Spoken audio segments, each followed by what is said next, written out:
makes us human? Where do we come from? Ever since Darwin put forward the idea that we evolved from apes, scientists have wondered about those first creatures that left the ape world and crossed into ours.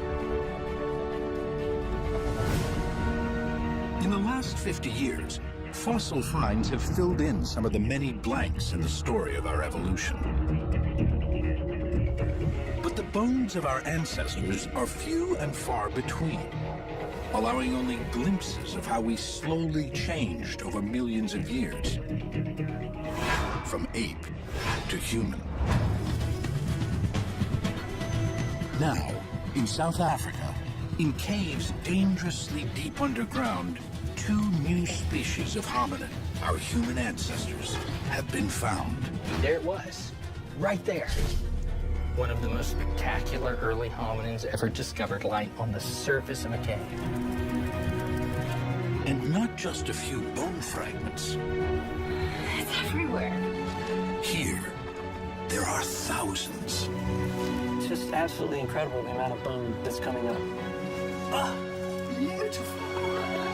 The first thing that came through my mind was Howard Carter's anecdote about opening Tutankhamun's tomb. It was Lord Carnarvon in the back saying, you know, what do you see? And Carter says, things, wonderful things. We have found a most remarkable creature and a most unexpected one. So we need a new kind of language to talk about this. These bones could finally bring our past into focus. What story will they tell about how we became human? A new light shines at the dawn of humanity. Right now, on this Nova National Geographic special.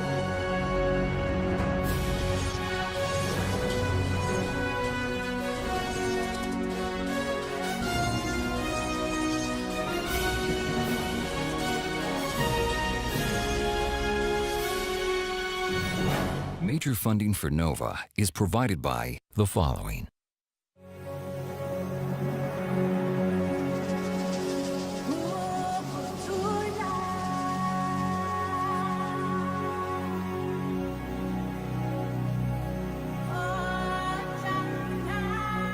The high plains to the northwest of Johannesburg have been called the cradle of humankind. In the 1930s and 40s, fossil finds here gave us the first important glimpses of our earliest ancestors. Then, for decades, the discoveries seemed to dry up. It looked like the cradle of humankind had little left to offer. Go get him. Good luck. Happy hunting. But now, from deep caves in the cradle come two new discoveries that could reshape the understanding of our ancient past. What is it? It has teeth. It's so solid. There aren't just hundreds of bones. There are thousands of bones. I had never seen or dreamed of anything like the richness of this site. Bones that may end up illuminating a critical million-year period in our evolution that has long been a mystery. There's a big gap in the fossil record with only a few little fragments. The fossil record suggests that in that gap lies the dawn of humanity, the birth of the genus Homo. It's perhaps the least understood and most important episode in our evolution. Before it was the world of Australopithecus, an ape-like creature with a tiny brain. Lucy is the poster child for the Australopiths. She walked upright, but belonged to the world of the apes. If I were to see an Australopithecus at the end of a football field, I would probably call the zoo and say, hey, an ape has escaped. The upper part of the body in Australopithecus is in general very apish. Go down, look at the pelvis, very human-like. An Australopithecus is sort of like a bipedal ape. If you went back in time and saw them walking around the savannah, you would see animals that stood up and walked like we do, but they would have been smaller in body size. Their brains wouldn't have been as big, so their heads would have looked smaller. Their jaws and teeth were very large. The fossil record suggests that somewhere between 2 and 3 million years ago, these ape-like Australopiths evolved into the first recognizably human species, Homo erectus. They have big brains and small faces, adaptations for using tools. If I were to see, say, a Homo erectus at the other end of a football field, I would probably call 911 and say, oh, there's a wild man here and, somebody should put some clothes on him. So what went on in the transition from Australopithecus to Homo erectus? For years, the only species that filled that gap was a creature called Homo habilis. But so little of it has ever been found, the origins of the genus Homo have remained an enigma.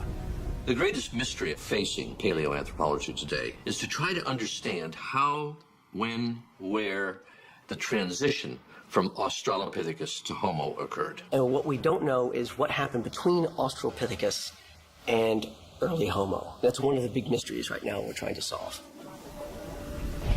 The prize would be to discover fossil remains that could tell us about that mysterious transition. And now, they may have found some. There you can see 2 foot bones in articulation. Emerging from ancient caves in South Africa are fossil finds of astonishing richness. And not just fragments, but virtually complete skeletons. In the very first block that we had a portion of the mandible, the lower jaw, and we had a collarbone and one of the bones of the forearm. So that was really, really exciting. She's in there. We have a skull, we have a mandible, we have a complete scapula, we have a complete clavicle, we have a complete arm, a complete hand, and half of the pelvis, which we can, with reconstruction, make to a whole pelvis. Will these skeletons live up to their promise, offering us a new understanding of the dawn of humanity?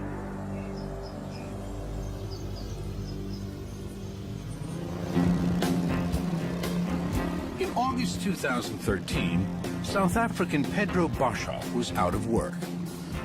He had been a soldier, a prospector, an adventurer, and even a part-time student of human origins. Now he wondered if he could earn some money doing what he loves most, fossil hunting. Towards the end of August, I approached Professor Lee Berger asking if there would be the possibility of a position at faculty with him. Pedro Boshoff came into my office and said, I need work, I need to, and I have the same belief as you that there's more out there. Lee Berger started exploring the area of South Africa known as the Cradle of Humankind in the early 1990s. After 18 years of searching, he had found only a few isolated fossils. That's not unusual in the field of paleoanthropology.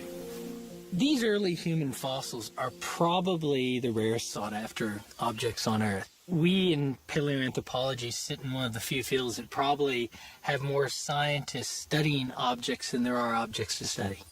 In fact, the vast majority of people who do what I do will never find a single piece of one of these early humans. And if they do, it's going to be an isolated tooth. Probably 80 to 90% of our record are just little bits of isolated teeth.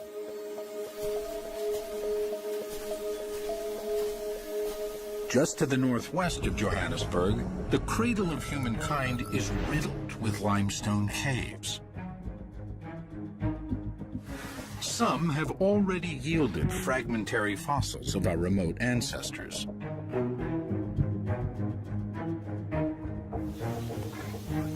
Lee was convinced there were more discoveries to be made. I'd known Pedro for 20 years. And I said, you know, go out there and list your caving buddies, get underground, and see if you can find something. And so I bought Pedro a motorcycle so he could move around out here. Basically, what he wanted me to do is to go through the cradle area, locating and finding fossils. So I sat, as I often do, on a rock, and I contemplated how I'm going to approach this. And then it dawned on me, I'm part of a caving society, having caved in this area for years. And in that, I found Rick and Stephen.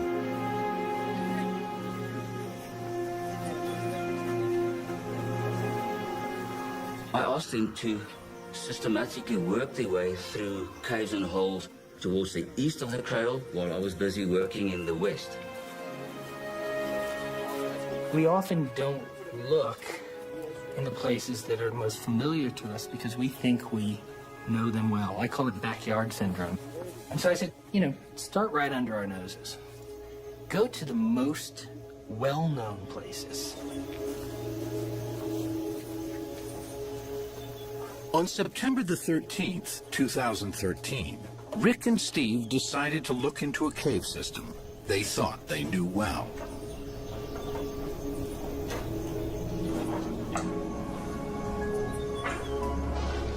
It's called Rising Star.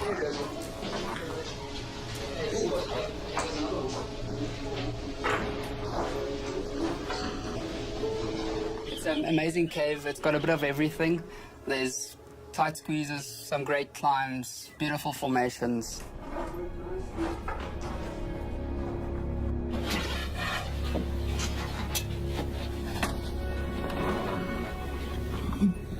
Rick and Steve headed deep underground.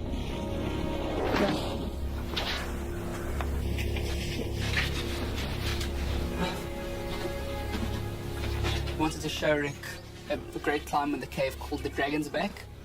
We climbed up there. And in the process of taking some video of the formations at the top of it, Rick wanted to get past me. So I went down a small little crevice, basically so that Rick could crawl over me. I was just getting out of his way. And as I went into it, I noticed that there's still a little bit continuing down.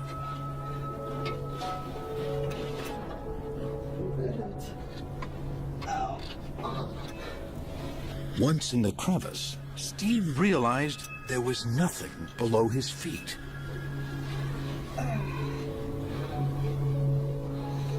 He squeezed himself further down.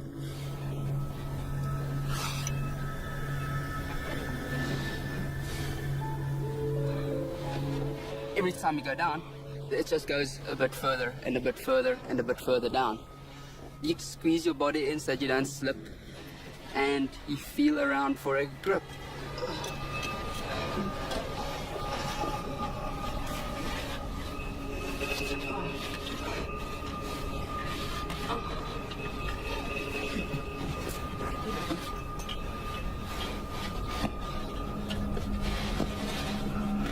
So my legs were dangling down this last little bit, and you don't feel anything below you. And the only way to climb down is actually to lower yourself as far as possible. Just keep on lowering yourselves until you literally, your arms are almost fully stretched out, and then you start to feel a couple of rocks that you can actually put your feet on.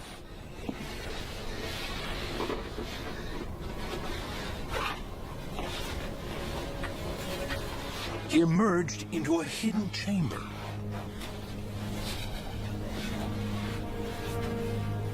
He called for Rick to come down and join him.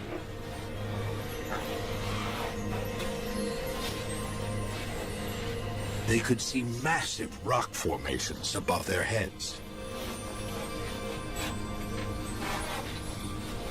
But the real discovery was beneath their feet. The floor of the cave was littered with small bones. We saw at first one bone lying around. We looked a bit around a bit more, and, well, another bone. We actually spotted the teeth in the rocks and realized we actually had found something. Followed by a skull in the ground. And finally, one of the most interesting ones is the mandible, with 4 teeth in it. Rick and Steve had no idea what type of bones they were looking at, but they seemed intriguing. They took pictures and decided to show them to Pedro. And I will never forget when he came to me with his photos, put it on the computer, and the first thing I noticed was the jaw with the teeth. And I realized this is definitely a hominin. So needless to say, I called Professor Berger. He didn't answer his phone, and we decided we're going to drive to his house, because now we're all excited, bubbling, of course. Arriving at his home, I rang the bell, and when he answered, my words to him was, Lee, you really want to talk to us? Pedro says, you're really gonna want to let me in. And, 9:30 at night and dark, but I could hear that emotion in his voice. They flipped open a computer, and I saw something I don't think I ever dreamed I would see on a computer screen. A lot of swearing at first. Apparently that's his reaction when he sees fossils. But yeah, no, he immediately identified it as a hominid. And that was a mandible of what was clearly an early hominid. The teeth just perfect. The next picture had a skull in it of a hominid. I could see it in outline. There were bones everywhere. They'd take every one of them I could see in the image were hominid.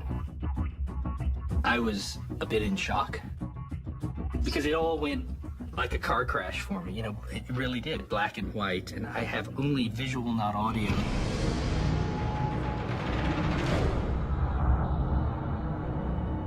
Hominids are all creatures in the human evolutionary line, including Australopiths, Homo erectus, and us.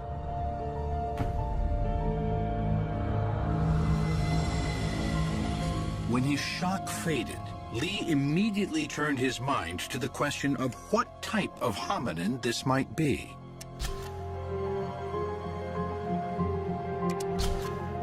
From what he could see, Lee thought it was a single individual.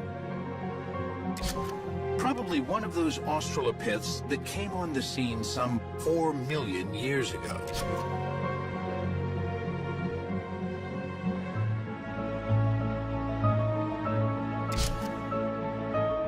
The photos were hard to make out. Lee wanted to know if the bones in the Rising Star Cave were similar to fossils he had discovered 5 years earlier. That was in a different cave just 10 miles away, also in the cradle of humankind. It was Lee's first big find. The story all began on August 1st, 2008, when I came into this valley, following targets, which were these trees above my head that I could see on Google Earth. I walked up that old lime miner's trackway, which wasn't quite as clear as it is today, mostly overgrown. And I came into this grove and found this little hole. The little valley was called Malapa. Lee thought he knew it well. It was a Friday. Lee's 9-year-old son, Matthew, and his dog, Tao, were with him. I stood at the edge of this pit and said, go find fossils. And with that, Matthew raced off into the bush here. I thought he was going to go chase giraffe or zebra or something like that with Tao in tow. And a minute and a half later, he shouted, Dad, I found a fossil. Sitting right over by that lightning-struck tree, he had stopped and found a little rock. And I almost didn't go and look, because I knew he'd found an antelope fossil, because that's pretty much all we ever find. I saw a fossil. I didn't think it was hominid. I just thought it was an antelope because we find thousands of those, so... I started walking towards him, though, because I had to see what he found him 5 meters away. I realized that sticking out of that rock was a hominid clavicle. I couldn't believe it.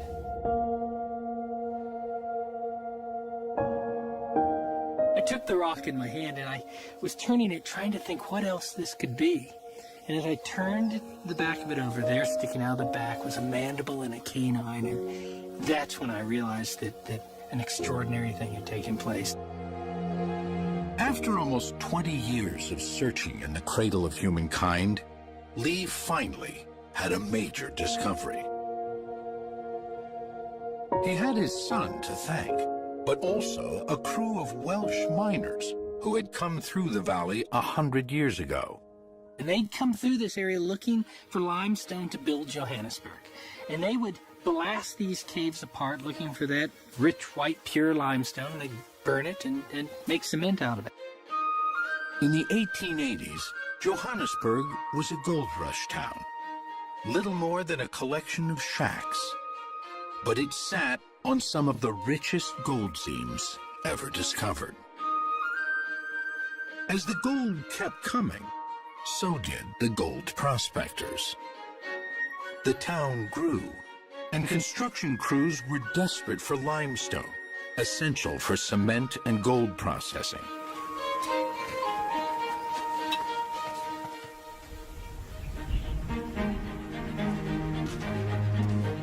Lime miners combed the high veld outside the town, looking for seams of limestone.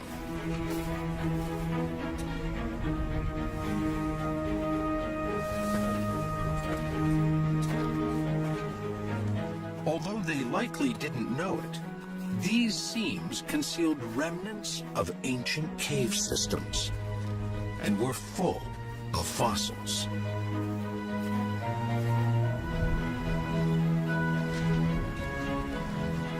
When they found the limestone seam at Malapa, they laid their charges as usual.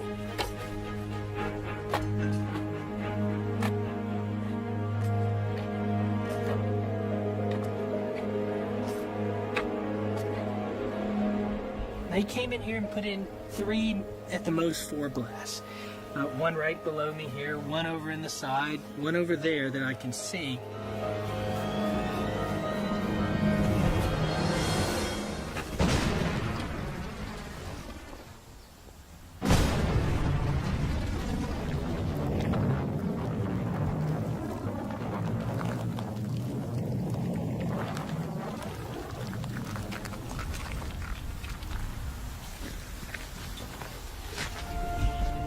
Then, for some reason, the miners never collected the blocks of lime and left the blast hole largely untouched. I'm not sure why they did that, but what they did do in that process was expose just the edge of these remarkable skeletons. They damaged it just enough so we could find this site and could make these fossil discoveries, but not too much so that they destroyed the evidence. It really is a miracle. It was in one of the rocks scattered by the blast that Matthew found the collarbone of a child. But that was just the beginning. The hole where the miners planted the dynamite would soon yield so much more. It was only once I had the permit, we came back on September 4th, a whole bunch of us, and we spent all morning looking here, and we found nothing. We were even thinking of leaving because we thought there wasn't anything here. That I stood over on the other side of this pit, looking down into that pit, and I saw something sticking out of the rock right down here. And what I saw stunned me.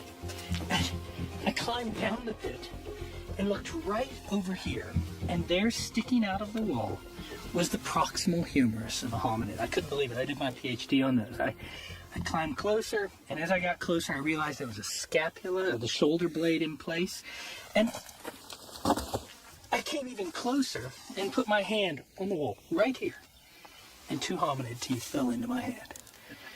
Then I said something, and that started the second part of this remarkable story. Everyone piled down in here at my feet with a proximal femur in a block here that clearly belonged to the child. What was amazing was it never crossed my mind that this wasn't the child that Matthew had found. How could you find two skeletons at a site like this? What it would turn out to be, of course, was a second skeleton, the female skeleton. The child would be laying right here, just lying in position here, and it would turn out that there were other skeletons here. There's one sitting over there. There's a baby just above me here, and who knows how many are in front of me here. It really is a treasure trove of paleoanthropology. One by one, they took out blocks of stone they thought might have hominin fossils in them, remnants of our ancient human family. The blocks were all taken back to the University of the Witwatersrand. At the medical school, Lee's wife, Jackie, a radiologist, ran the blocks through a CT scanner, allowing the scientists to peer inside. Higher. There you go. Okay, that's good. Yep.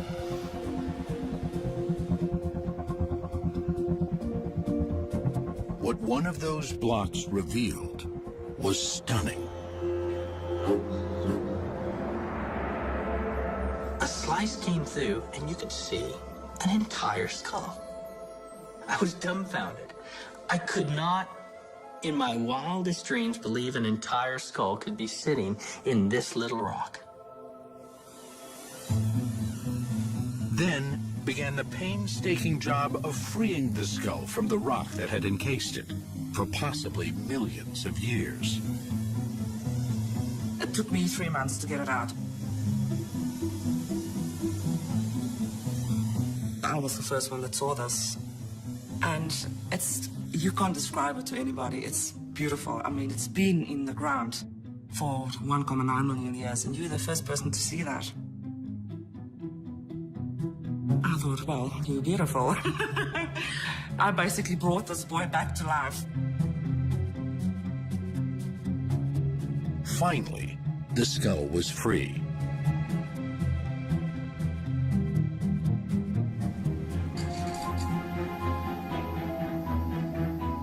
Its small brain and forward-projecting face made it clear that it was an Australopith.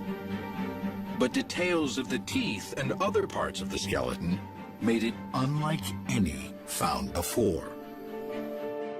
Many types of Australopithecus once walked the Earth between about 2 and 4 million years ago. Lucy is known as Afarensis. There's also Australopithecus africanus. This appeared to be an entirely new species. Lee called it Australopithecus sediba, after the waterhole near which it was found. In the local language Sutu, sediba means wellspring. The team was able to radioactively date the limestone layers in the cave with great precision. The layer containing the sediba skeletons was 1.97 million years old. That makes these creatures among the last of their kind, living right at the end of the fossil gap between Australopiths and Homo erectus. Here at last was a creature that could tell us something about that transition. And the bones were not just fragments. Here were two remarkably complete skeletons, a female and a child. Still encased in the rock at Malapa are fragments of at least 3 more waiting to be excavated. This made sediba the most complete evidence ever found for what was going on at the dawn of humanity. The Australopithecus sediba fossils are some of the most spectacular skeletons known for early hominids. They're absolutely amazing. We don't get 2 bones associated with one another very often, much less several bones, much less partial skeletons. So that makes these fossils really special. Sediba was exciting from the get-go. Right away, we knew that we had parts of the skeleton and we had parts of the cranium, which helps us figure out who this animal is. So that was really, really exciting. And initially, these upper limb bones looked very primitive. So we knew that we were dealing with something that looked like it would be a good climber, kind of an ape-like creature.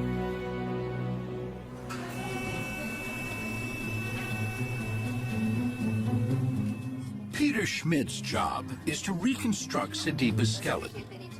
Unlike past fossil finds, here, the skeletons are so complete, there doesn't have to be much guesswork. By scanning and mirror imaging, Peter can fill in any missing bones with great accuracy. From the CT, we got a few thousand slices now. And Aurora has to put everything together to form a 3D model. And then we have to cut the model because the pelvis we already cast it. So we only need the rib cage. But the right rib cage we have already, but we need now the mirror image of that. And the computer helps us to do the mirror image in a second. Layer by layer, a 3D printer then slowly prints the rib cage in fine plaster.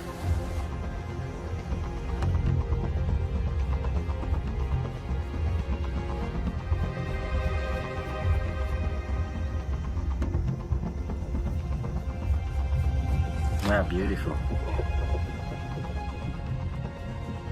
Finally, Peter has assembled a complete skeleton. It's highly unusual.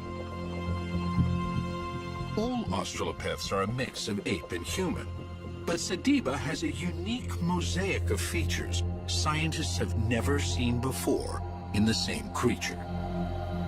The arm is very long, like in a chimpanzee, but the hand is with short fingers and a very long thumb, like a human hand, which was never found until now, because this is the most complete hand ever found in this period. Job Keeby, who was with Lee and Matthew when they discovered the skeletons, has been working on the Sediba hand.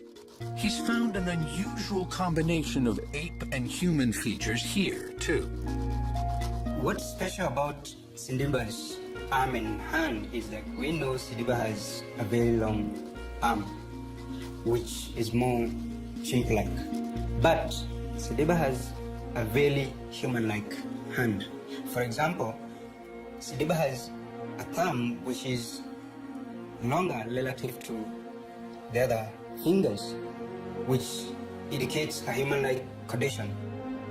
Sediba's hand, with its opposable thumb and forefingers, is so human that it could have been a tool user.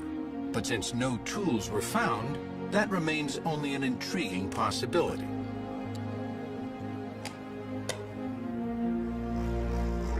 From the reconstructed skeleton, paleoartist Victor Dieck can start to create a lifelike digital painting.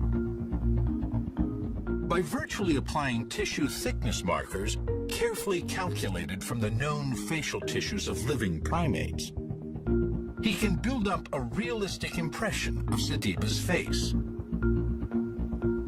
Once that was all done, I have now gone ahead and created a body for it. And if you want to see, we can check all that by going transparent and making sure that the bones and everything line up in the proper spaces. So here we have a concept reconstruction of how Sediba potentially could look like. The step from there to a lifelike digital painting is a short one. Finally, for the first time in almost 2 million years, the face of Australopithecus sediba looks out on the world once again.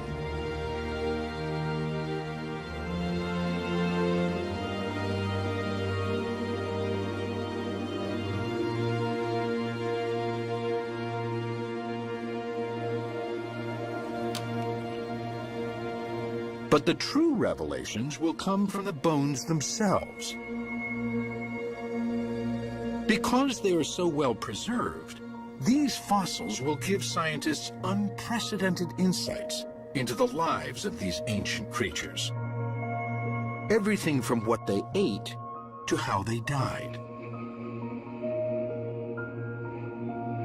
Such details might help explain the Australopith's transition into our genus, Homo.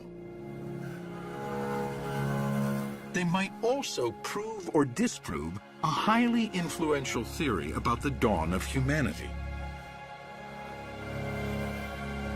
A theory inspired by the very first discovery of an Australopith fossil.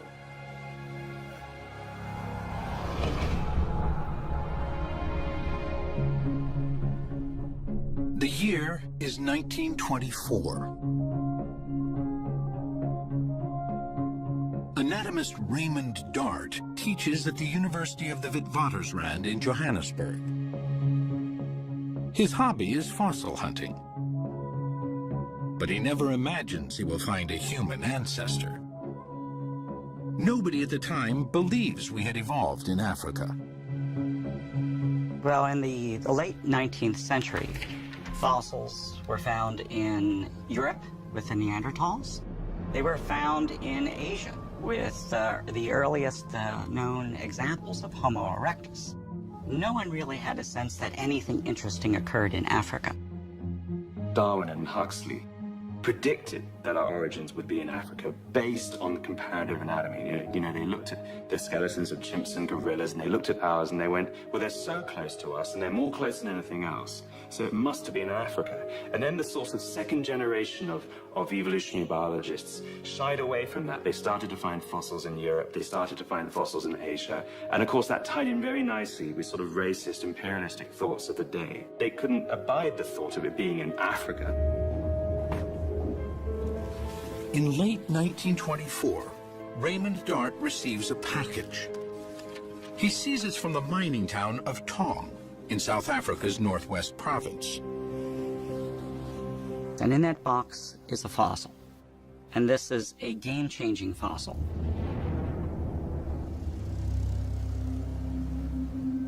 It's been sent to him by miners who noticed what looks like the skull of a small ape encased in the rock.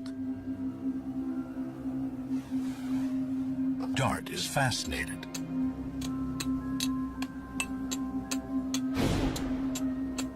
He begins the long, laborious process of revealing the mysterious skull. He can see that it is the skull of a child, but like no child he has ever seen before. It has ape-like characteristics, but also some very human ones. And so as he cleaned this fossil and he saw the hole in the bottom of the skull where the spinal cord enters the brain underneath, that he had something like a two-legged walker on his hands. And this he named Australopithecus africanus. And what that means is southern human of Africa. Dart rushed into print with his find. He claimed it was proof that we evolved in Africa, just as Darwin had predicted. He was unprepared for the firestorm his theory unleashed. The Tong child sparked an incredible revolution. Up to that point, everyone said, let's look to Europe for our ancestor.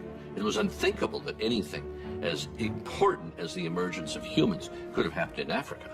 Raymond Dart was a feisty guy, and when he was pushed back by the British intelligence, he became faster, more aggressive in terms of his defending of his views.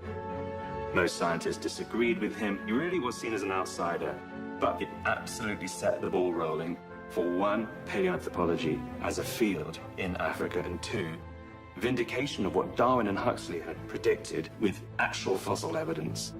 It showed once and for all that our origins were in Africa and only in Africa, and that's huge. It totally changed the field. Dart was sure he had discovered the missing link between apes and humans. But it wasn't enough to know what they looked like. He wanted to know how they behaved. What sort of creatures were they? He understood that these great questions about our ancestors were also questions about ourselves. The reason we're interested in our own ancestry, I think, is the reason that you or I want to know who our parents were and who our grandparents were or great-grandparents were. Because somewhere in us we realize that there's a little bit of them in us. And so to understand the quirks of our own behavior and why we do things, if not just why we look the way we do, comes from that ancestry. Paleoanthropology is just that in deep time. We're looking way back. And so we're looking at the things, the sort of little bits and pieces that drive why humanity is like it is today. Raymond Dart was building a theory about how the Australopiths, our ape-like ancestors, became human. His ideas about the dawn of humanity were the touchstone for thinking about our origins for generations. In the 1940s, more examples of Australopithecus began to be found. And a key site not only had fragments of Australopithecus, but also the bones of many other fossil animals. And Dart noted that these bones were broken in a special way. Dart became convinced they were weapons made by our primitive ancestors. Was this the key to what first made us human? Dart had been a young medic in World War I. He had seen firsthand the barbarity humans are capable of. It made sense to him that the origins of humanity were steeped in blood. Raymond Dart's experience in the World War may have colored his interpretation of what these bones and teeth meant. You know, it gave him a view of sort of the dark side of humanity and the violence of humanity. And he came up with this idea that Australopithecus had figured out that bones and teeth were hard and could be used as weapons to kill other animals. This sort of killer ape theory of early humans. Dart believed that the more aggressive and adventurous of our ape-like ancestors abandoned their forest environments and moved into savannas. There, they became hunters and predators. His theory that this violent transformation gave rise to humanity soon found an audience far beyond the small world of paleoanthropology. In the 1950s, there was a drama critic and playwright named Robert Ardrey, who became very interested in human origins. And he went to Africa and spoke with Raymond Dart. And Robert Ardrey, being a dramatist, could write like anything. And he wrote this amazing book published in 1961 called African Genesis. African Genesis became a pop science publishing sensation of the early 1960s. Ardrey's ideas, building on those of Raymond Dart, helped frame public debate about the dawn of humanity for the next 20 years. The very first sentence in that book, I remember it because I read it as a teenager and was enthralled by it. Not in innocence and not in Asia was mankind born. And in that one sentence, he encapsulated Raymond Dart's ideas. That it was an African genesis, and that where we came from was not from an innocent creature, but from the most violent of killer apes. One of Robert Ardrey's greatest fans was the filmmaker Stanley Kubrick. At the time, he was planning a film based on the science fiction novel 2001, A Space Odyssey. It was to be a meditation on human technology run wild. On a mission to Jupiter, the spacecraft's computer turns on the crew.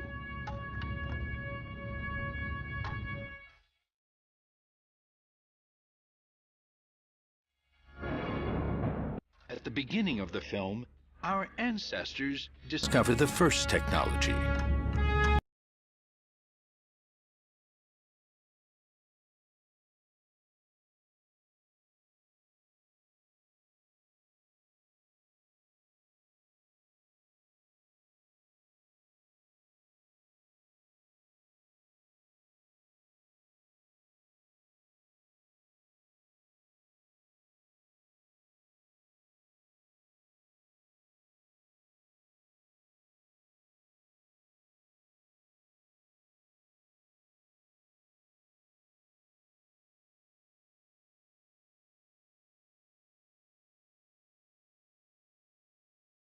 And so this sets up then for Kubrick the same conflict that Dart felt. For Dart, that first weapon explained the emergence of human beings, while at the same time it explained the atrocities of the 20th century. Are we killer apes at heart? Is this what we will discover about our ancestors at the dawn of humanity? The discoveries at Malapa may finally provide evidence to support or refute Raymond Dart's theory. The Sediba skeletons are so well preserved, they give the scientists a unique glimpse into their lives. And that's the story we're really after. How did these individuals really live out there in the environment? What did they do on a daily basis? Whether they were so-called killer apes or not can be seen in what they ate. The first direct evidence comes from their teeth. At the Max Planck Institute in Leipzig, Amanda Henry is analyzing calculus, or tartar, fossilized along with Sediba's teeth.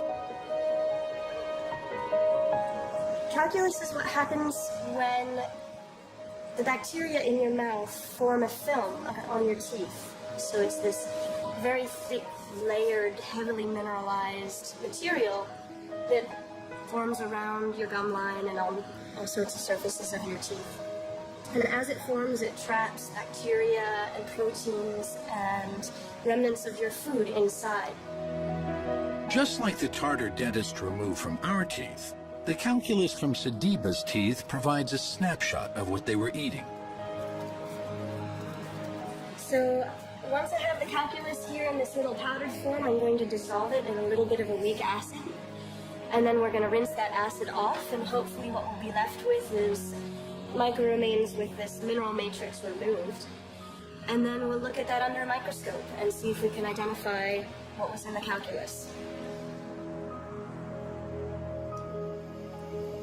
Amanda can see what Sediba was eating when she discovers phytoliths, the microscopic remains of plants.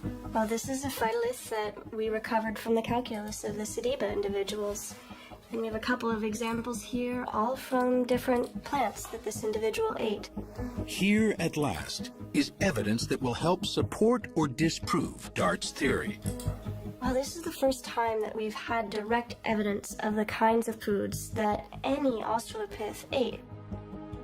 We've had proxy information before, we've had sort of vague categories where the food's harder or tougher, but this is direct evidence. That's exciting. What Amanda can see trapped in Sediba's tartar are microscopic remains of many different plants. We have phytoliths from grasses. We have phytoliths from the bark or woody tissue of plants, and we have phytoliths possibly from fruits. So all the evidence suggests that the foods that this individual was eating were coming from closed forested regions. So eating fruits, maybe chewing on stems, eating the grasses that are growing in that area. The tooth evidence from Sediba indicates a diet very similar to today's chimpanzees. While they may have eaten some meat, there's little to back up Raymond Dart's theory that they were killer apes.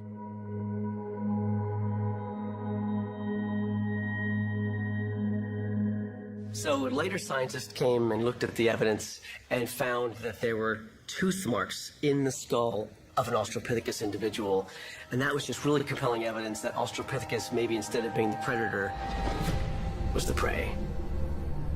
So our ancestors, or the early hominins in South Africa, were the victims rather than being the carnivores that Raymond Dart wanted them to be. The caves in which he was finding not only the remains of human ancestors, but the remains of many other animals, which he thought were being consumed and devoured by our ancestors, were actually all the victims of predators and carnivores who were pulling all of those animals into the cave. It seems Raymond Dart's vision of our ancestors as the first killer apes, so famously portrayed by Stanley Kubrick, was wrong.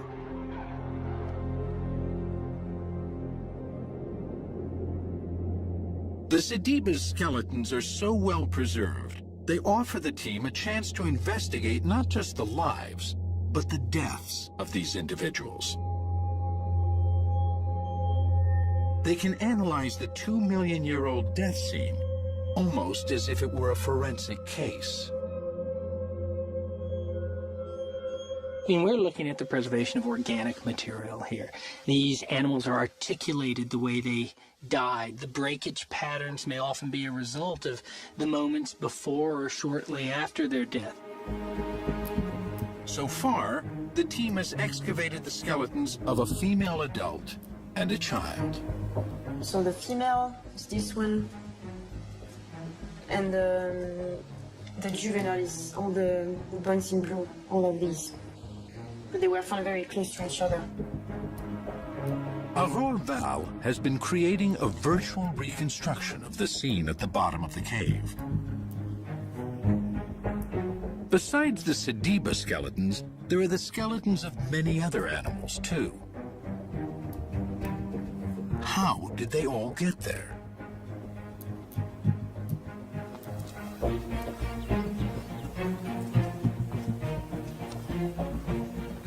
Two million years ago, Malapa was a much deeper cave. Landscape erosion has reduced it to a small depression in the ground. But when Australopithecus sediba was around, it was a cave system about 90 feet deep. Imagine a vertical shaft going up. There's probably water dripping down, roots hanging down. Right here is the curled up body of the female. Lying right there is a child's body, the 13-year-old boy. There are other animals all being eaten by bugs and going through the usual process of decay. This reconstruction shows the Sediba death scene in great detail. Now, the team want to know how all these creatures died. Were they dragged in by predators, or did they fall? The man to answer that question is Patrick Randolph Quinney. He's an eminent forensic anthropologist, more accustomed to working on murder cases and mass graves. I'm involved in looking at homicides, involved in looking at the forensic identification process. So unknown remains, giving them back their identity and their name. That's what I do for a living. The skull of the child is the first piece of evidence. This is this fracture here. And it's a fracture that's actually separated part of the body of the jaw. And it runs up through the tooth. And basically, if you're in an impact, you jar your teeth together. And you create compression on the tooth row. And that provides force, or generates force, which goes down to the tooth roots. And what this has done is actually split part of the corpus apart. So it's actually damage consistent with, effectively, an impact on the jaw. And the energies come from the teeth out into the bone around it. And that only happens mechanically with fresh bone. So this individual was still functioning skeletally when this happened. The mandible fracture is a green fracture that happened when the bone was fresh, at or around death. It would be consistent with a fatal fall. The fractures to the forearms are even more telling. And if you look at MH2, she's got a fracture that runs through the body of this joint, where it articulates in the elbow with the humerus, with the bone of the upper arm. There are also other fractures associated with the wrist in this portion of the ulna and this portion of the radius. And we've actually got fractures in the scaphoid and the tricattal bone in the wrist as well. And what this appears to indicate is that putting your hand out to stop yourself. This seems to be good evidence the individual was alive when she fell. The cave at Malapa was probably a death trap. Were they searching for water and lost their grip? Perhaps they were trying to escape in terror from some predator. Whatever the reason, they fell and died either immediately on impact or soon after.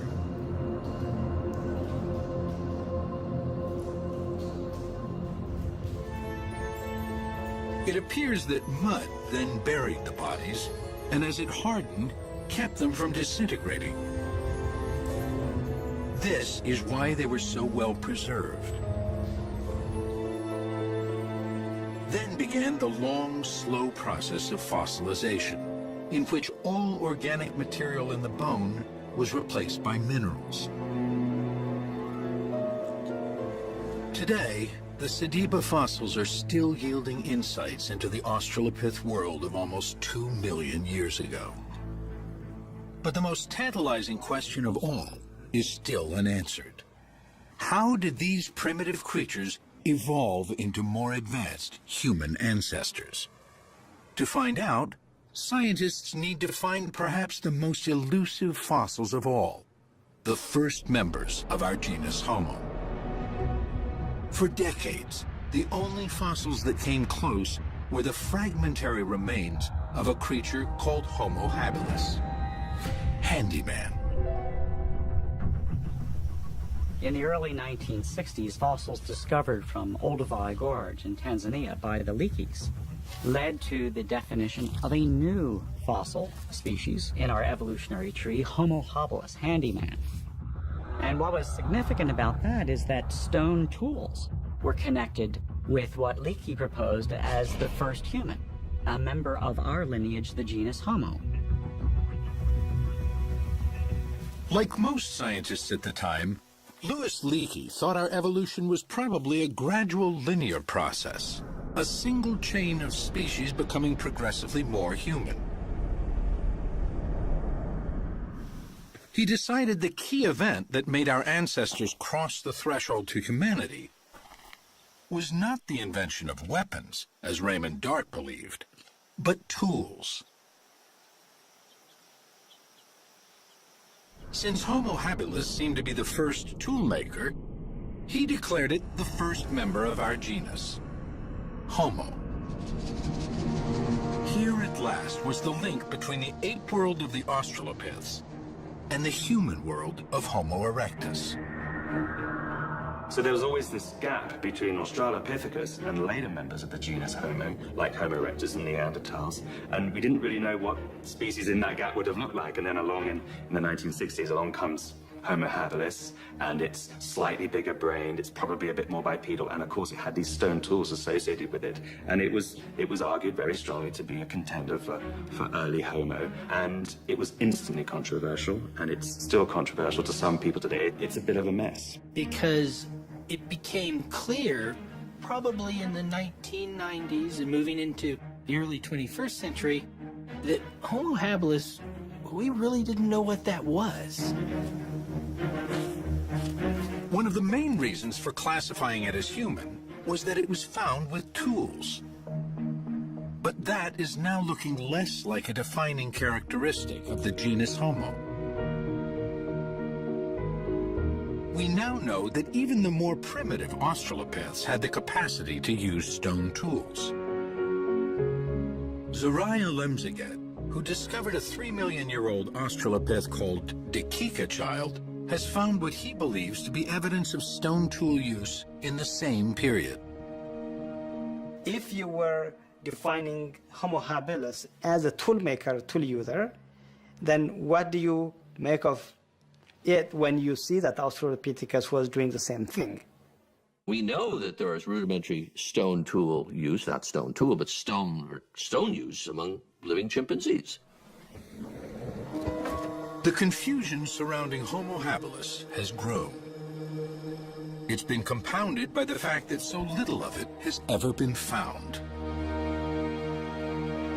Colleagues have said, you know, if you had a shoebox, you could put all those fossils that might be early members of the genus Homo into it and still have room for a good pair of shoes. With so few fossils to go on, scientists had little they could say for sure about the first members of our genus Homo. This was the situation when the two young cavers, Rick Hunter and Stephen Tucker, made their discoveries in the Rising Star Cave. When Lee saw the photos from the fossil chamber, he could only hope they would clear up the confusion. Was it another Sediba? Or was it even Homo habilis? The only way to find out was to bring up the fossils. Lee knew there was no time to waste. I had to make a decision. And about, just before 1 a.m., I decided that history would never forgive me if I did not act right then. Just 5 weeks later, the Rising Star excavation was beginning to take shape. Its planning had taken some ingenuity. Lee knew he would never be able to get down to the fossil chamber himself. In places, the chamber entrance was less than 7 inches wide. I put a call out on Facebook saying, I need skinny scientists who are not claustrophobic, who are cooperative, who can work together in a dangerous and difficult environment. And I need you available by the 1st of November.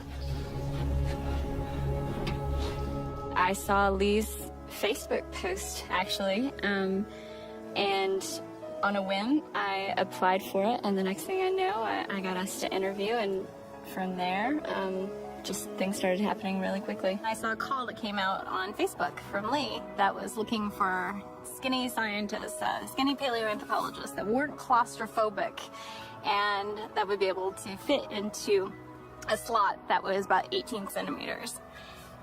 And that was very intriguing. I didn't say what had been discovered.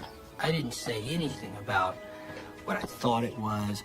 They only knew it was me in South Africa. And it was clearly underground. I thought I'd get 3, 4, 5 applicants. I really did. I mean, how many people in the world could be qualified and fit that criteria? Within 10 days, I had 57 qualified applicants from all over the world. Most of them women. One morning I woke up and there was a call for tiny, experienced archaeologists from Lee Berger, and I thought, that's me. I received the Facebook post via a friend who saw that it was an ad for a small archaeologist with caving and climbing experience, and she said, that's you. I'm almost finishing a PhD in physical anthropology, osteology, so this is my area. I'm an archaeologist, so I can study up quick on the paleo stuff. I'm a PhD candidate specializing in evolutionary biomechanics, so more on the paleoanthropological side of things. It really seemed perfect. In fact, when I read the call out to my husband, he said, well, they might as well have just meant, written Marina is wanted over here. So The Rising Star expedition was to be a new kind of paleoanthropology, tailor-made for the age of social media and the internet. I held Skype interviews. And I did a few things in that. the 11 people I'd shortlisted out of the spectacular list of applicants. Lee explained a little bit about how the cave was found and shared with us some video footage and the initial photographs that Steve and Rick took. And he told us about the conditions of traveling into the cave. So, you know, he wanted to make sure that we really knew what we were getting into. It was mysterious. It was very enticing for that reason, you know, sort of wondering what sort of circumstances they were that necessitated asking for small people with excellent paleontological skills. In the Skype interviews, I wanted to see these people face to face, but I also wanted to test some things. I needed to know that if I shut the cameras off, which I did for many of them, I wanted to hear if they could respond to me, because I had already designed by then this system of communication. I knew I was never going to, I will never set foot in that chamber. Then maybe a day after that, I was told I was a go. It was so fast, so fast. And sent off emails saying, congratulations, pack your bags. Expect to be here in the first week of November. Then I got the email that said I got it. And characteristically, I bust out crying. And just kept reloading my email to make sure, refreshing it, just like, it's really there, and I screamed so loud. It was a very quick process. The ad went up, and then the interviews happened the next week, and found out a day later that I was accepted to the project, and all of a sudden I was rearranging my schedule and waiting for the plane tickets and packing up and reading quickly everything that I needed to know, and so it was fast and furious getting ready for this. My brain was just like a flurry, it was like an explosion of glitter and confetti. It's everything. It's like every best birthday and Christmas and Hanukkah and Kwanzaa, and it's everything all at once. I figured if he thought I could do it, if Lee thought I could do it, then I could do it. I had no illusions that this was going to be easy. Nothing like this had ever been done, certainly in the African context, I knew, and perhaps ever, anywhere. And I knew I had to have everything from medical support to safety support to the design of the infrastructure underground and above ground and all the things that go on with a scientific expedition.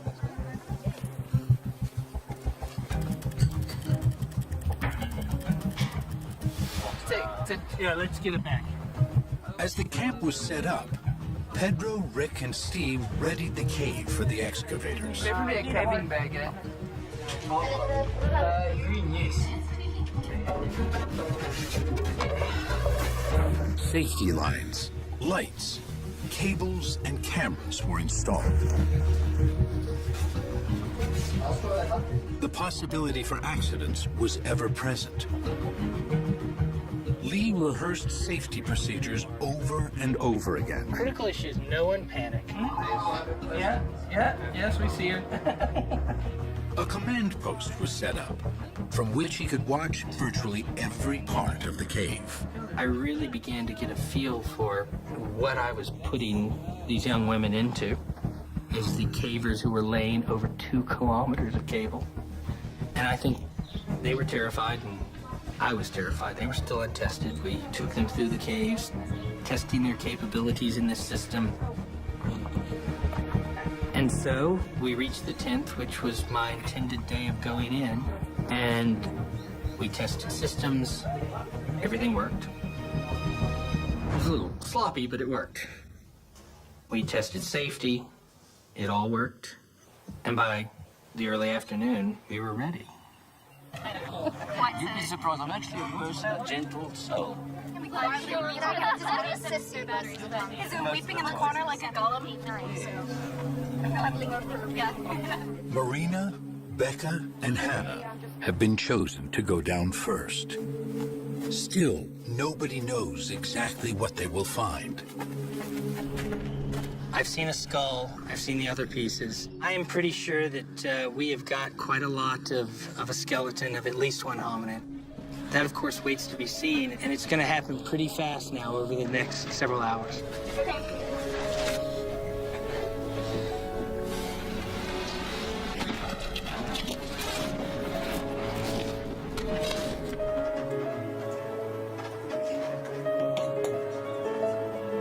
anxiously watched by Lee and the team in the command post, Marina, Becca, and Hannah make their way deeper and deeper underground. The descent is difficult. And as I looked down, I thought, oh, you know, I don't know if I can do this. But then once I was committed to go down, it was actually much easier than I was dreading. Just trying to also slow it down a bit because I've got the GoPro running. It was just an amazing feeling to realize how far away you are from everyone up top in the command center, and to just fully realize what you're down there to do. I became a little bit overwhelmed, but then you also have to turn that off in some sense because you're only down there for a limited amount of time and you have a job to do, a very important job to do. Going down the chute for the first time was, honestly, it wasn't as bad as I thought it was going to be. Then you come into a landing zone and there's a hallway to pass through. It's not really a squeeze, but it's a narrow passage to pass through, and then the chamber opens up again.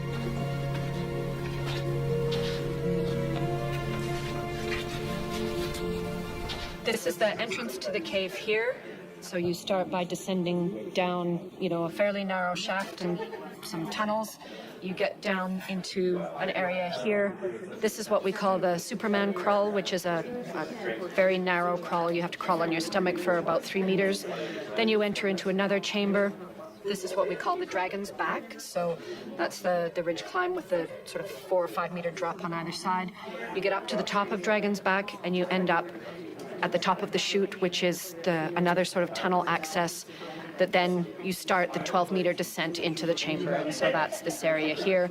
Once you drop into the chamber, you're actually just in a landing zone. It's another sort of antechamber. You then go through another passageway into the main chamber, which we call UW-101, or the fossil chamber. Marina is the first to enter the chamber. There was a little bit of trepidation, I have to confess, and a lot of excitement to be the first of the advanced scientists to go into the cave. The first thing that came through my mind when I went through the final slot into the actual final chamber was Howard Carter's anecdote about opening Tutankhamun's tomb. I think it was Lord Carnarvon in the back saying, what do you see? And Carter says, things, wonderful things. And it was that feeling. God, this place is beautiful.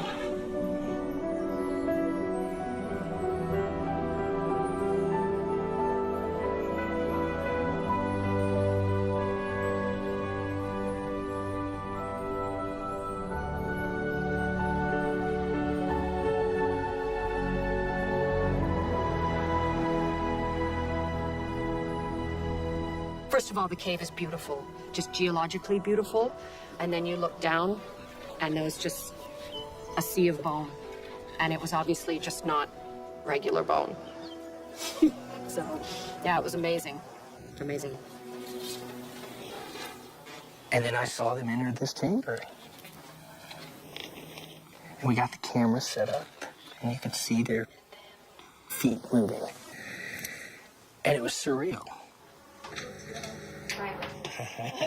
She's very careful.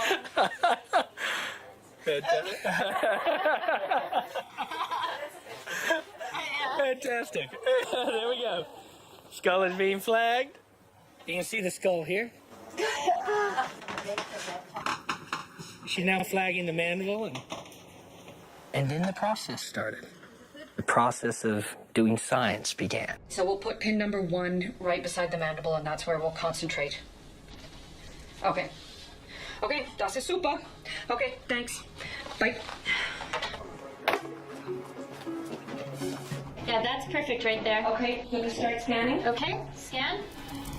The first foray into the fossil chamber lasts only a few hours. Enough time to start scanning and flagging bone fragments, as well as to test the safety systems. Okay, how did that go? Let's see.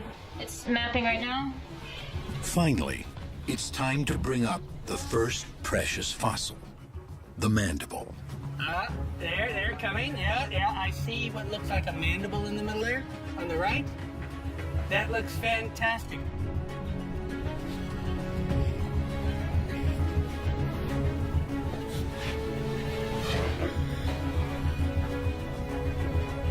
It's Becca who will take care of it on the ascent.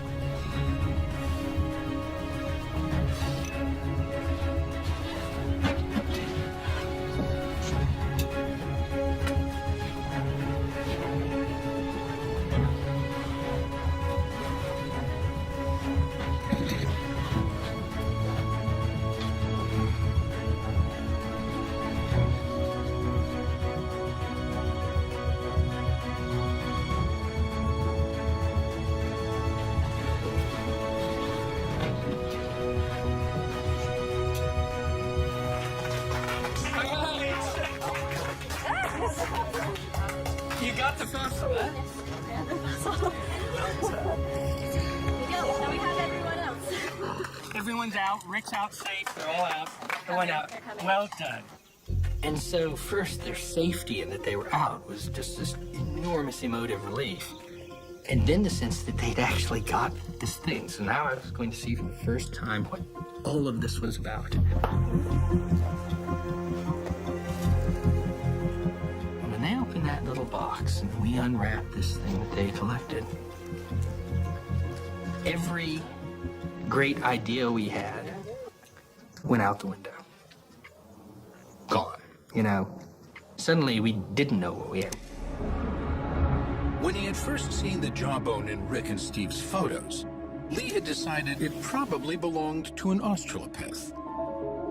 One of the most striking characteristics of an Australopith's face is its large ape-like jaws and teeth. As the Australopiths transitioned into the genus Homo, their faces shrunk. Jaws and teeth became smaller. When he finally had the jawbone in his hands, Lee saw it was too small to be an Australopith. It seemed quite human. Could it be a new specimen of Homo habilis? Or could it be a new transitional species between Australopiths and early Homo?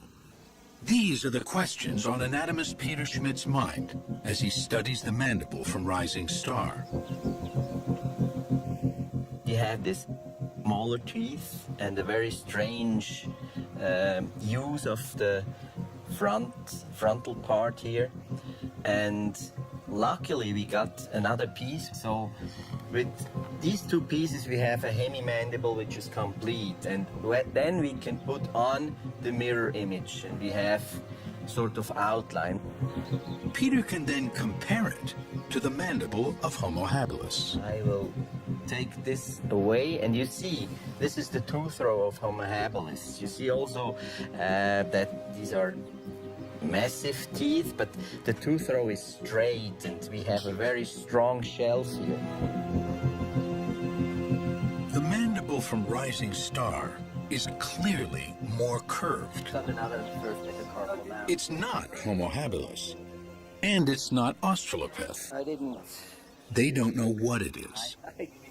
This is pure confusion. We don't know what to make of it. We realized all of our preconceived notions have to be tossed aside. We can't go into this thinking it's going to belong in this group or belong in that group. We just have to start from literally scratch.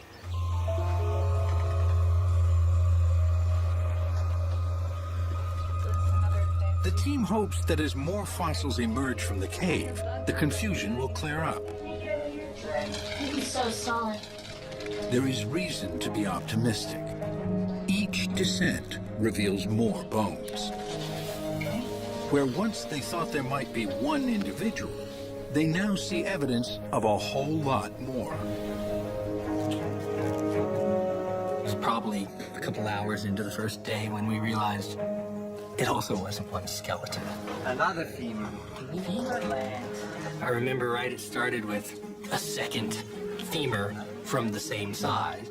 And since there's never been a three-legged hominin, we knew there were two. And then there were three.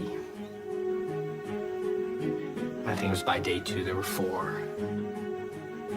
And And we realized we were in something very, very, very, very special. All right, good luck with that, Becca. We can't wait to see you. You've got something we want to see. Every time the scientists in the cave remove a piece of bone, they find more bones beneath it. It's everywhere. I mean, it's all strewn all throughout. Not just the chamber, but the passages leading to it are littered with bone fragments. At the landing zone where they stop, I get a call on the intercom. We found another tooth. It was just sitting there. I was trying to find a nice place to sit, and there it is. Just caught my eye. Rick was sitting there as a safety caver, waiting, and he kicked the dirt, and hominids fell out. You have to pass me up some flags. Do you have enough flags? By the afternoon of day 14 in the expedition, we were overwhelmed. I'd started with one safe to hold one skeleton. Day 3, we had 2 safes. Day 4, we had 3 safes. Day 6, people were going, we need more safes. Woohoo! Tooth and more. I don't know whether you should hug me for someone finding something in the other spot. Oh, yeah. By day 14, as we would get fossil after fossil, we were getting 40, 50, 60, 70 elements a day. All that was flashing through my mind as I was doing that was that famous scene in Jaws where Roy Scheider is chumming. They haven't yet seen the shark. And he's sitting there chumming, and all of a sudden this gigantic shark appears. And he goes, we're gonna need a bigger boat. We're gonna need a bigger safe. It's extraordinary. I think this year at Christmas, I'm just going to hang one of these instead of a stocking.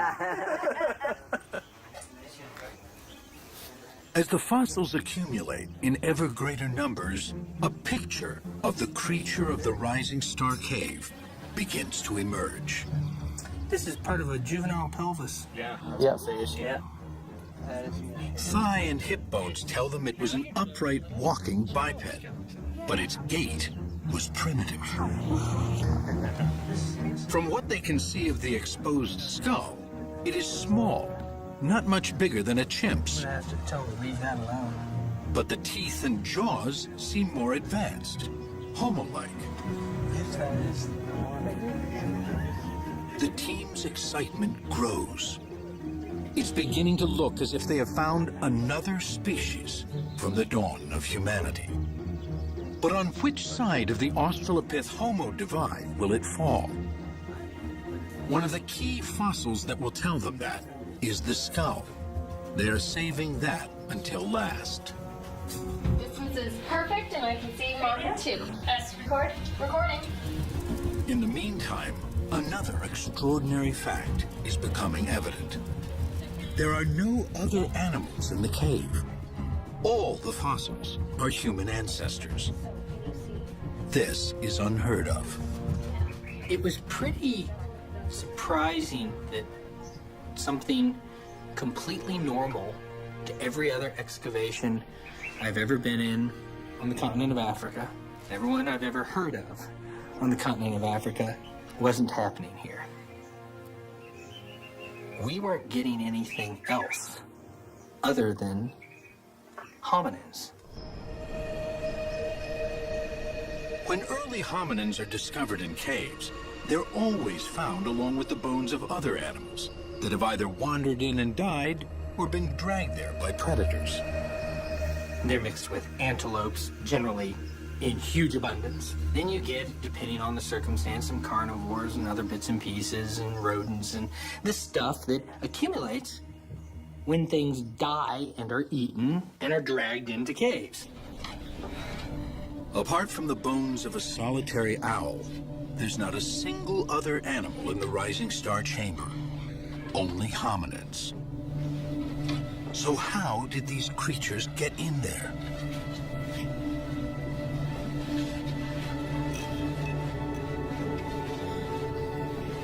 The chamber is very inaccessible, deep in the dark zone of the cave, with no entrance other than the long, narrow chute.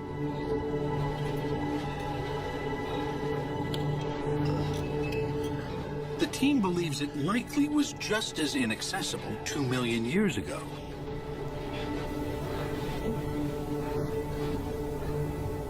It's starting to look as if the bodies might have been intentionally placed there. Could this possibly be some sort of burial? There has never been evidence of anything like this linked to such a primitive-looking ancestor. So we got that looming in front of us and don't have an answer to it. Until now, the earliest known burials are from about 100,000 years ago and a much more advanced form of early human. The team doesn't have a date yet for the fossils of Rising Star, but it seems unthinkable that such a primitive-looking creature could be disposing of its dead. But that's what it looks like. And the age ranges of the individuals are very similar to what archaeologists find in cemeteries. At the early stages of this expedition, they look like a symmetry population. Very young individuals and very old individuals, and nothing in the middle so far. Doesn't mean we're not going to find middles, but that's what you see in a cemetery when you dig it up. Right now, it looks a lot like that. Will it hold out to be that? That will be a mystery I want to see solved. And we're left with this conundrum of, you know, is what we're looking at, you almost don't want to say it out loud. It's a mystery with profound implications, but one that will require further analysis before anyone is willing to back it wholeheartedly.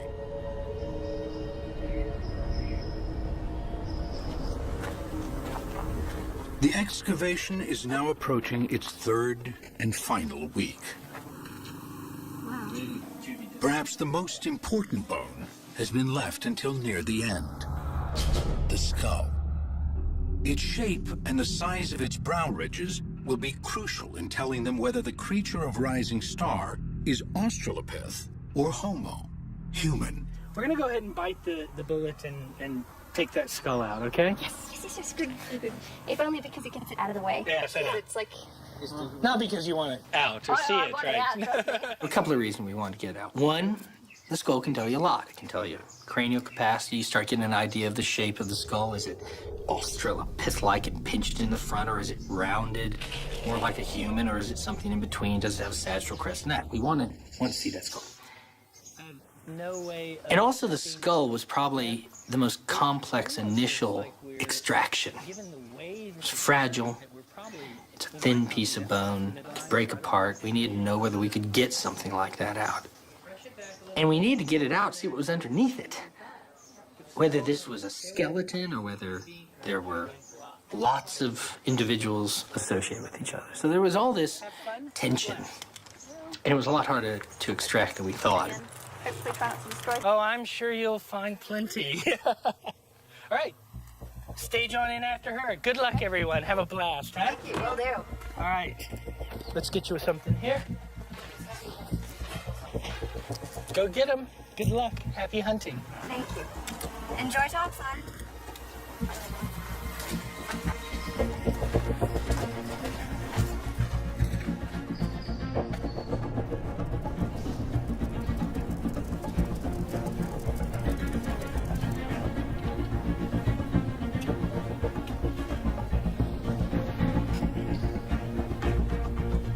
The skull is extremely fragile. The team carefully scans the area immediately around it. And then, I guess that's it. How big? Yeah, those are perfect. Then, they begin the laborious process of removing every tiny fragment of bone surrounding the skull. Oh, we've got medium packs now. Yeah. Finally, they delicately scrape away the dirt to release it. We're done for the season.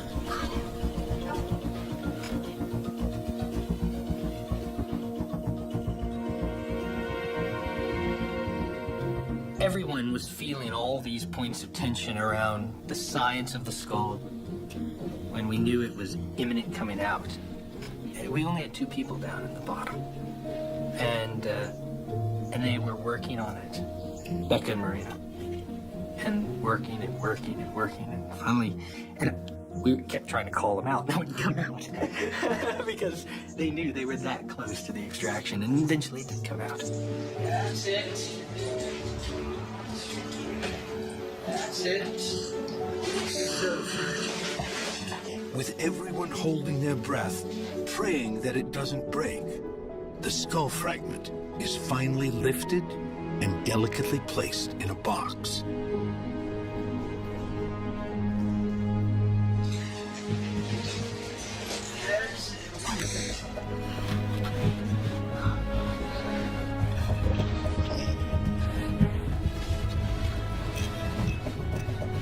Then it begins its slow ascent, leaving the cave for the first time in possibly millions of years.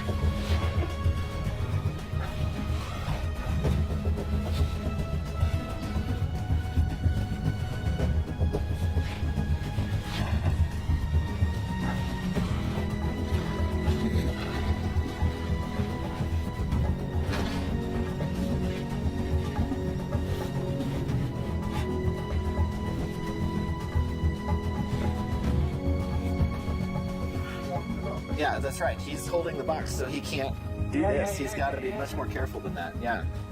All right, there it is. All right.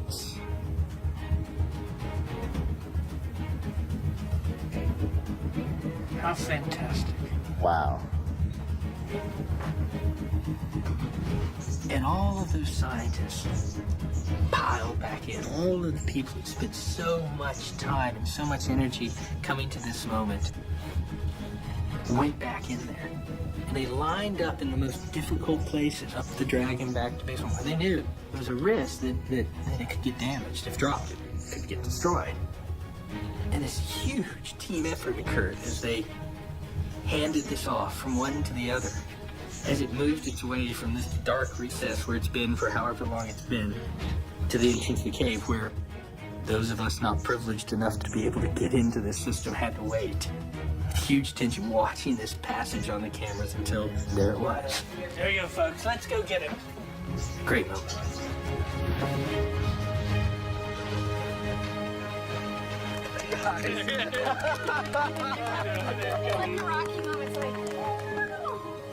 There's so much wonder.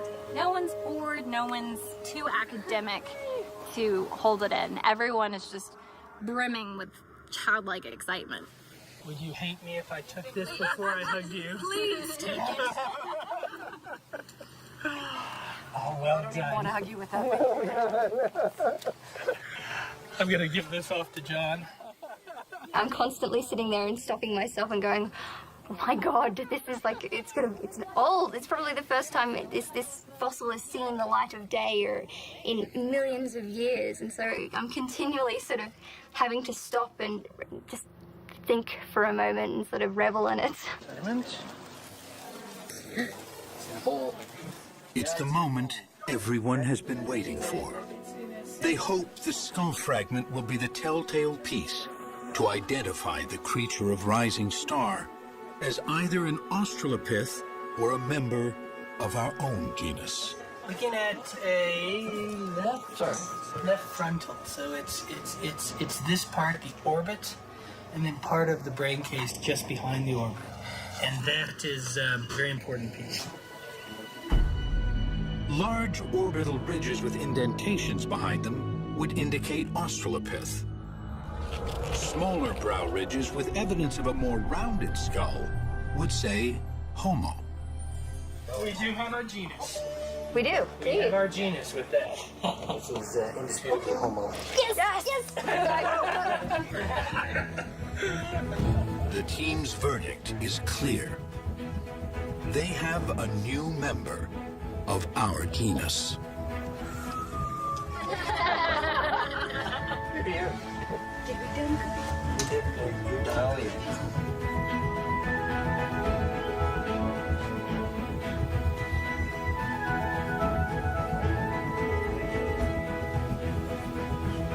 Now the question is, what can it tell them about the mysterious dawn of humanity?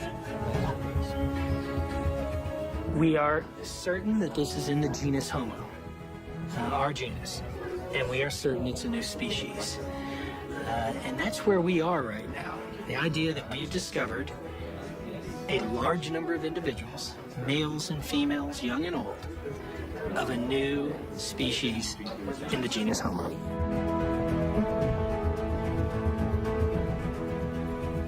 In the next phase, they'll have to piece together and analyze the rest of the fossil remains. Already they have almost 2,000 bone fragments from more than 12 individuals. The rising star discovery is one of the most startling and amazing discoveries in all of hominid evolution. To have that many fossils in one place is unprecedented and took everybody by surprise. The excavation was planned as a 3-week operation. As it nears its end, the scientists know they will have barely scratched the surface of what Rising Star has to offer. I had never seen or dreamed of anything like the richness of this site. There aren't just hundreds of bones. There are thousands of bones. It's clear. You can't blow on the ground and it doesn't uncover another one. They can't gently brush their hand across it, and teeth and long bones don't fall out, usually of another individual. This is going to take a long time. As everybody goes home, the Rising Star fossils are carefully transported to the University of the Witwatersrand.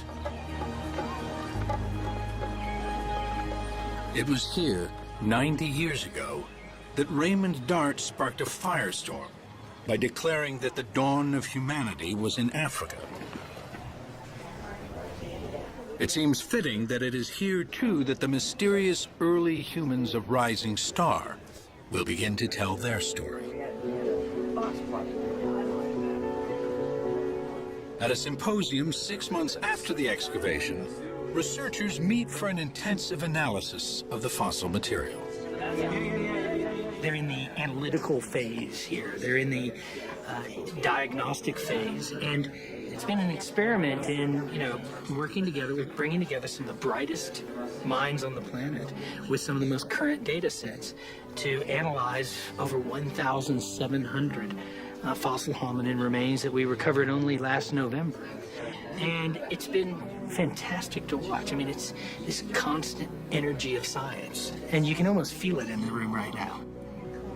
We are total nerds. It's nerd heaven here, but it is an extraordinary experience. There's never been anything like this before in the field of hominin paleontology, to get a group of young, talented scholars together to bring their new techniques and their fresh outlooks on the record to newly discovered fossil hominin remains. This certainly never happened when I was a PhD student, and I would have died to have done this.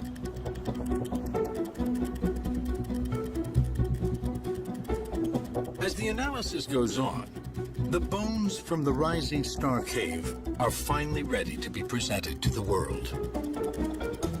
We've got a new species of early human in the genus Homo, and that's tremendously exciting. We've never had anything in that transition period between the late Australopiths and the earliest members of our genus in any kind of abundance, and boy, we have it in abundance now. To members of the team, the fossils suggest a creature unlike anything ever found before. We're looking at creatures that are human-like in their feet, human-like in their hands, human-like in their teeth. Everything that interacts directly with the environment is Homo. And everything that's sort of central, the trunk, the architecture of the vertebral column, the brain, those sorts of things are more primitive. It's like evolution is crafting us from the outside in. We've called the species Homo naledi. Naledi means star in Sotho, and we've called the chamber that the fossils come from, that still has fantastic fossils to be found, the Dinaledi chamber, which means the chamber of stars. Homo naledi is a strange mosaic of ape and human. small-brained and small-bodied, with chimp-like arms, but with human hands, teeth, small brows, and long legs. Probably a long-distance walker. Naledi is a surprise in very many ways. It's got an incredibly tiny brain, a brain that's more than a third as small as a modern human's brain is. Yet it's clear when you look at the cranial shape, the dentition, the legs, particularly the feet and even the hands, that this thing is part of our genus. Here are creatures on the cusp of becoming human, but still very close to the Australopith world. It makes the question of how they got into the cave even more intriguing. It looks like they got in there because somebody put them there. Now, if we say that, you have to understand that's a very controversial thing to say. And so we approach it very conservatively. We can show that there's no signs of predation. We can show that there's no predator that accumulates only hominins in this way. We can show that they didn't all get there at once. We can show that there's not a flow of material into the chamber. And that's where we leave it scientifically. You know, we can say the best hypothesis we can come up with is they were put there. If this is true, its implications are far-reaching. They now know that the rising star hominin had a brain size in the range between 450 and 550 cubic centimeters. That's just slightly larger than a chimp's. So, if in fact the rising star hominins are purposefully disposing of their dead, we're talking about some small-brained hominins who are doing this, and that begins to change our thinking about sort of the cognitive attributes and the neural machinery that you need to engage in that kind of behavior. And that becomes really interesting. The accumulation of Homo naledi skeletons in the cave raises the type of big question that Raymond Dart wanted to answer.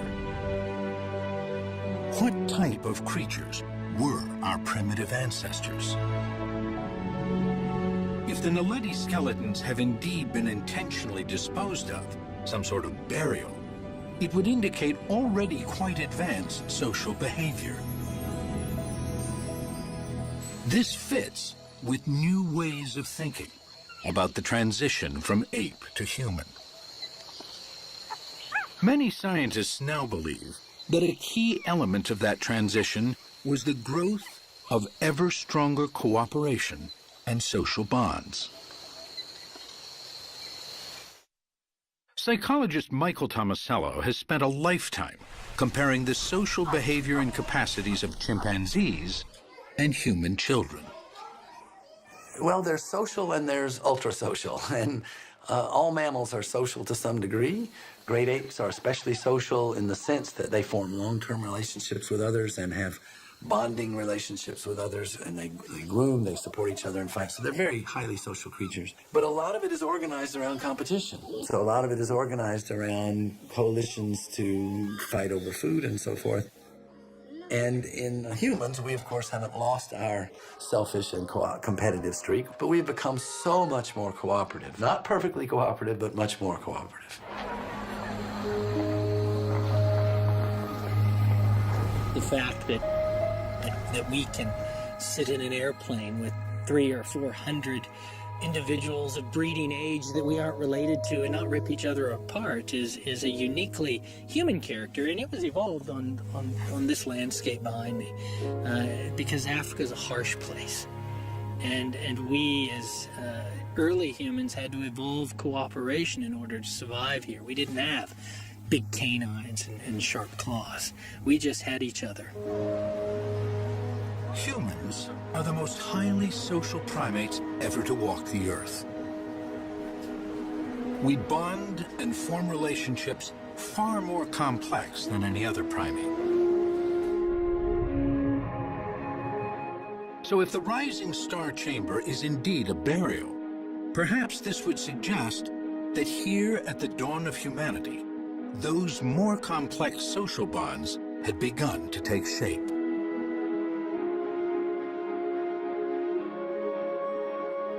This possibility will generate fierce debate as other scientists weigh in.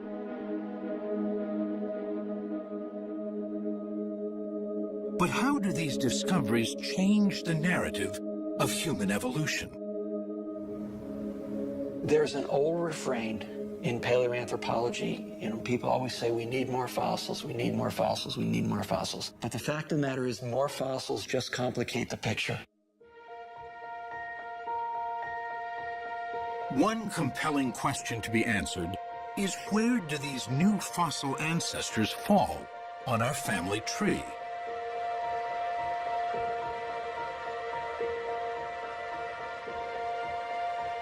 Dating the fossils is proving to be difficult and complex. It will take time. The thing that's hard about it is we don't know how old those fossils are. And we can tell what they look like because we have so many of them. But if they're 3,000 years old, or if they're 3 million years old, it's going to mean a very different thing for how it changes our understanding of human evolution. Because we have a date, things are a little clearer with the Malapa finds. At 1.97 million years old, most scientists believe Sediba is too late to be a direct ancestor of ours. Our genus Homo was already established by the time Sediba came along. But even if Sediba is not our direct ancestor, it does show there were many different types of primitive ancestors living together at the same time. Okay, yeah, keep on. The quality of the material that Lee is uncovering is really phenomenal. Sediba shows that we had more than 2 or 3 species in South Africa 1.9 million years ago. It's a very interesting find. It shows that there were diversity. It's a beautiful material, but I don't think that Sediba was ancestral to our genus Homo. Whether or not they are our direct ancestors, the fossils at Malapa and Rising Star point us toward a new way of thinking about human evolution. We have a strong tendency to want to draw simple lines between species and make nice family trees. And we have to understand that that's our need, that's our desire, that's not necessarily the way that nature works. It's very natural to think about human evolution as a sort of family tree in deep time. But evolution is much more complex than that. Evolution is bushy. There are different experiments. Populations try different adaptations. They try different ways of being about the world. Paleoanthropologists talk about the bushiness of human evolution as a metaphor for the many types of early hominins and the difficulty of knowing which one led to us. But even that metaphor may not do justice to the way evolution works. Nature is messy, nature is complicated, nature does not really respect our desire to put fossils into neat bins and to sort of name nice, neat species. Both Sediba and Naledi have a mosaic of Australopith and Homo features. They seem to show that at the dawn of humanity, there were multiple evolutionary experiments with small-bodied, small-brained, upright walking apes.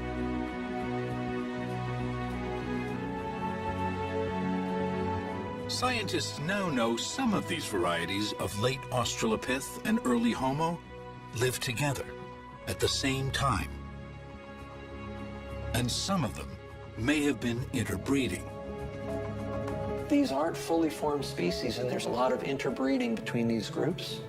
Some adaptive features are evolving in one group, other adaptive features are evolving in other groups, and by interbreeding, those are coming together. And if that's the case, we may never be able to draw neat lines between any of these groups and later Homo. Perhaps now we need a new metaphor to help us understand our evolution. One that expresses better the dynamic and fluid nature of it. Now, perhaps the best metaphor is a braided stream. And that's brought on by discovery of these mosaic hominids like Naledi, Sediba, and others. They're showing us there's lots of experiments going on. Some of these evolutionary experiments died out. Others came together and interbred. The ebb and flow of genes through these groups was probably so complex that we may have to give up hope of discovering a simple linear evolution. So imagine in your mind a glacier in the top of a valley, and what happens is as it melts, it creates many, many rivulets, and some of them are large and some are small, and they all move off down the valley. And almost inevitably, at the end of that valley is going to be a lake, of which some, maybe the majority, but not all, are contributing to. I think we have to begin looking at these species we're finding as almost individual channels in a braided stream. It's clear they have something to do with the end population, and that's us, the billions of human beings alive today. But it's hard to tell which one's the most responsible for us being here. The new finds on the plains of South Africa are adding a vital new chapter to the story of our origins. The tantalizing gap in the fossil record at the beginning of our genus is being slowly filled in.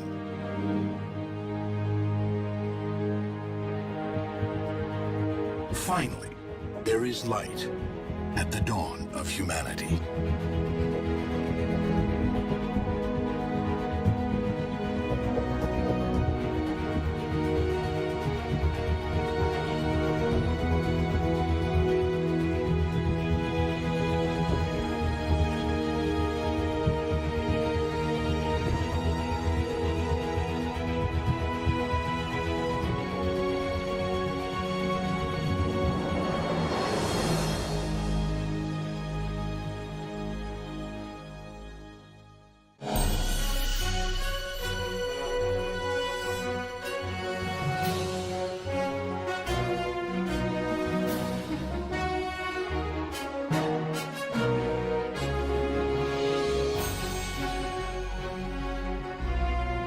This Nova program is available on DVD. To order, visit shoppbs.org or call 1-800-PLAY-PBS. Nova is also available for download on iTunes.